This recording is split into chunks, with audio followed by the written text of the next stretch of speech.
Bueno, creo que esa, no sé si contribuyó a mi ponencia, pero sí creo que contribuyó las preguntas que se dispararon a partir de la conversación, en el sentido de que, como yo hablé de un cambio político muy abrupto y muy importante y muy profundo a principios del siglo XXI en buena parte de América Latina, surgieron algunas preguntas o críticas en el sentido de decir, bueno, que efectivamente había continuidades y que esas continuidades implicaban qué concepción tenemos de la democracia antes de fin de siglo y de la democracia de los últimos 12 o 13 o 15 años en América Latina. Y en ese sentido me parece que quedó planteada la cuestión de pensar la democracia como un espacio en donde se juegan cuestiones de apoyo electoral,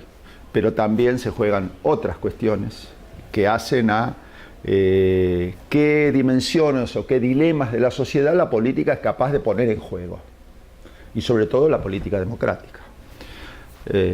Y ahí ese es un tema, me parece, muy pertinente en la actualidad latinoamericana, ¿no es cierto? Es decir, qué capacidad tiene la democracia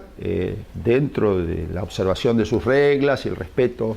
a los derechos políticos y los derechos cívicos que son básicos en el funcionamiento de un Estado democrático de derecho, al mismo tiempo que capacidad tiene la democracia para abrir nuevas cuestiones. Tiene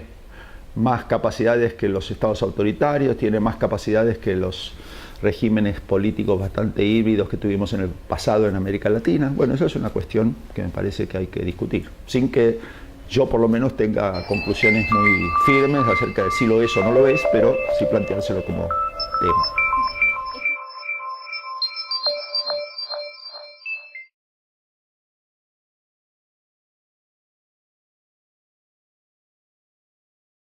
Bueno, ahora tienen que ver en la medida que, como sugerí en la presentación, estoy tratando de, como estoy un poco disconforme con las tipologías que se manejan sobre América Latina en la actualidad, que oscilan a mi juicio entre dos extremos que son necesarios pero insatisfactorios. Un extremo son los estudios cuantitativos que pretenden de alguna manera llegar a conclusiones sobre la base de la comparación de datos que a veces son sobre fenómenos, como dijo anoche Manuel Alcántara, sobre fenómenos que son diferentes. En realidad ponemos los mismos números a cosas que son diferentes. Y por otro lado están los estudios ahora tipo biopolítica, tipo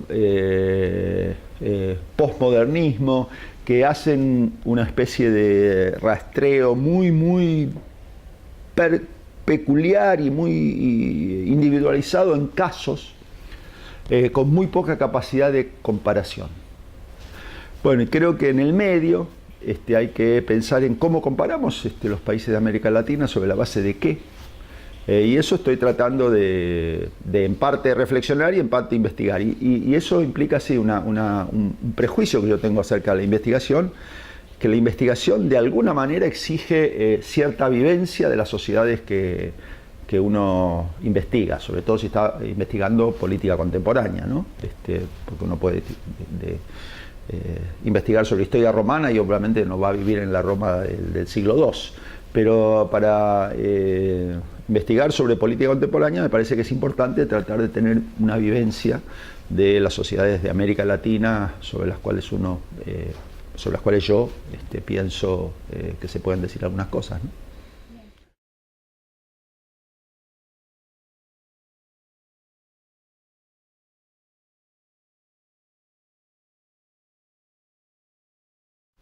Bueno, creo que en ese sentido estoy cada vez más convencido de que es un ámbito muy importante y único en la Argentina, en la medida que es un espacio en el cual, por supuesto, vienen muchos colegas muy respetados y respetables, tanto de Argentina como de otros países latinoamericanos y también de Europa, pero sobre todo y al mismo tiempo es un congreso de estudiantes, para estudiantes, en los cuales hay una participación masiva de esos estudiantes. Y eso es, me parece, un rasgo muy peculiar y único y valorable del Congreso sobre Democracia que ha tenido desde el principio, ¿no? Esta gran capacidad de convocatoria de los estudiantes, que involucran no solo, por supuesto, a los estudiantes de la Universidad Nacional de Rosario, sino estudiantes de San Luis, de Buenos Aires, de Córdoba, de la Patagonia, que vienen a participar en este Congreso, ¿no? Lo cual revela el interés que despierta.